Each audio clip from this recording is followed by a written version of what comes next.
Hi guys, இப்போ வாங்க நம்ம கையாலே இந்த புறாவை பிடிக்கலாம். வாங்க இப்போ பாருங்கள், பிடிக்க போகிறோம் பாருங்கள். இது வேறு கேமராவே சரி கிடையாது.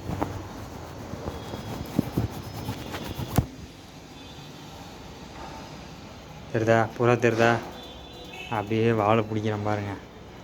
அந்த வாழை பிடிக்கிறோம் பாருங்கள்.